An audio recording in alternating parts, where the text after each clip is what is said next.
naliwanagan sila. No? Kaya ang tao, pag nagkaroon siya ng realization, natanggap niya si Lord sa buhay niya, that's the time na matanggap niya ang kanyang kasalanan at magsisisi. At ang pagsisisi na yon ng kasalanan ay hahantong doon sa buhay na walang hanggan. Dahil walang makakapasok sa langit kung patuloy ang tao na magkakasala. Diba? Kaya hanggat buhay tayo, hanggat gumigising pa tayo, huwag tayong papayag na hindi tayo makalapit sa Diyos, makaroon ng relasyon sa Diyos ng totohanan, at higit sa lahat, makapagsisisi ng ating mga kasalanan. Kasi buhay na walang hanggan ang kahantungan yan. Magsisi ng kasalanan.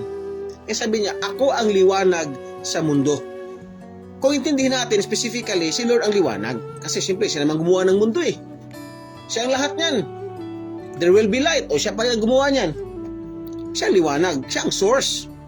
But in our spiritual life, maliwanag ang mundo.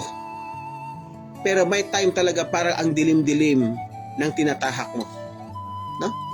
Parang naglalakad ka sa buhay mo na naglalakad ka sa uncertainty. Parang wala nang katiyakan. Baka ikaw yan. Parang araw-araw na lang namumuhay tayo na parang wala nang katiyakan. Parang hindi mo na alam mga desisyon mo. Ba? Ang mga problema left and right, ang dilim-dilim na. Tama? But God says, I am the light of the world.